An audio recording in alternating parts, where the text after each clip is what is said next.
चाहे नाम में हो, चाहे धाम लीला आदि में हो, हरि व्यापक सर्वत्र समाना, प्रेम ते प्रगट हो ही मैं जाना।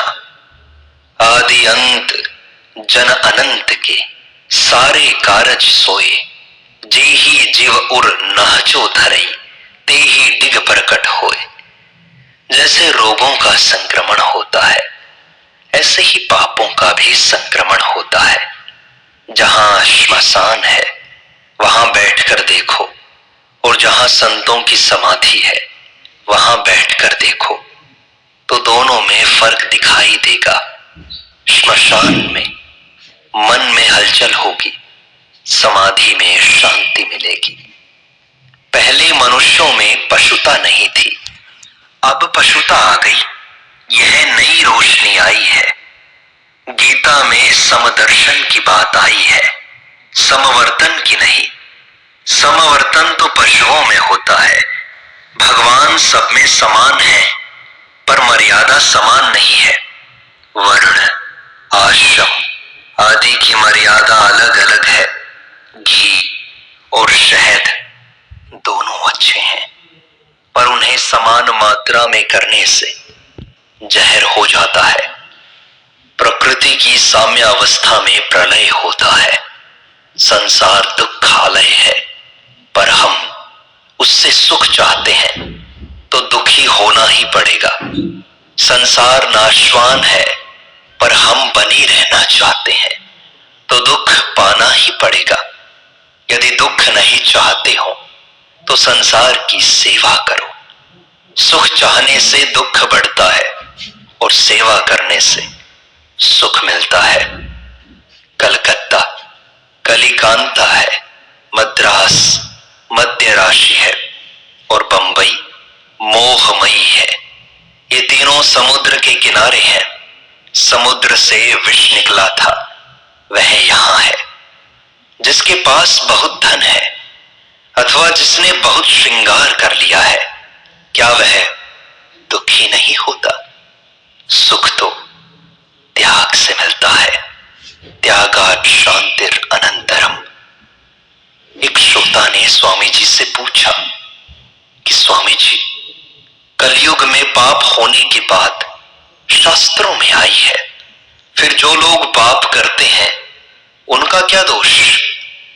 स्वामी जी ने कहा, शास्त्रों में लिखा है कि कलयुग में ऐसा होगा, यह नहीं लिखा कि ऐसा करना चाहिए। शास्त्रों का तात्पर्य है कि कलयुग में ऐसा होगा, अतः सावधान हो जाओ।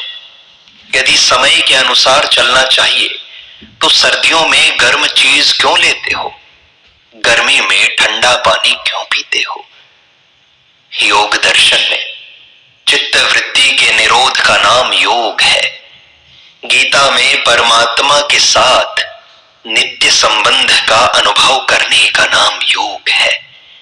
गीता का योग नित्य योग है।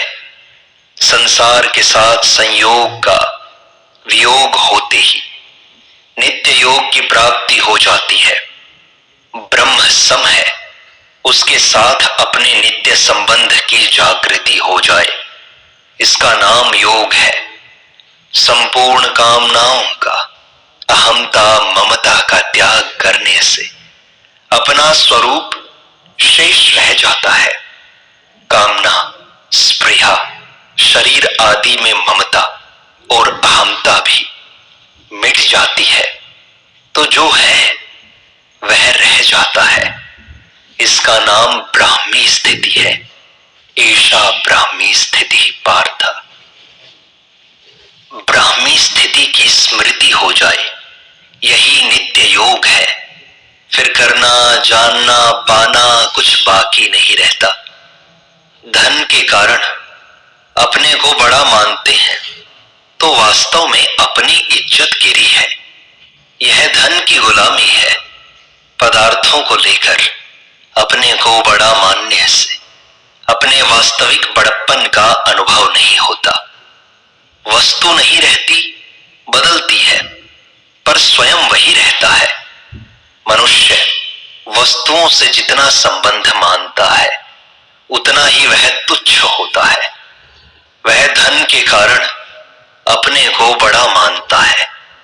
तो वास्तव में धन ही बड़ा हुआ, खुद तो छोटा हो गया।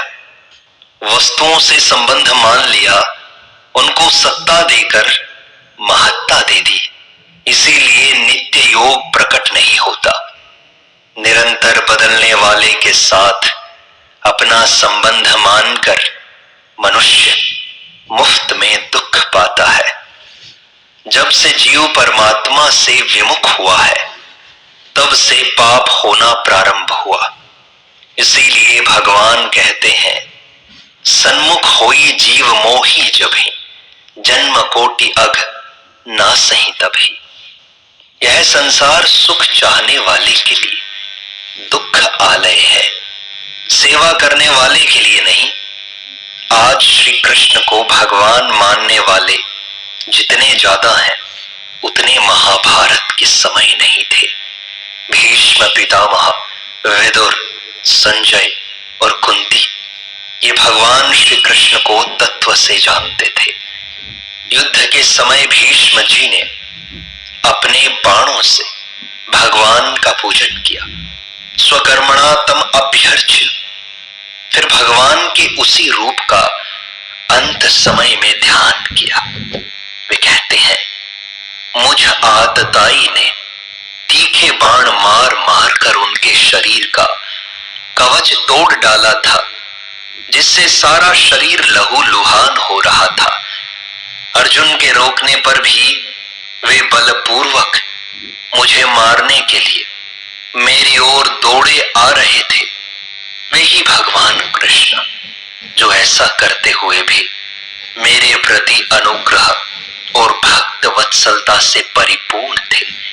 मेरी एकमात्र गति हो, मेरा एकमात्र आश्रय हो। गीता शरणागति पर विशेष जोर देती है। अर्जुन भगवान के शरण होता है, तब गीता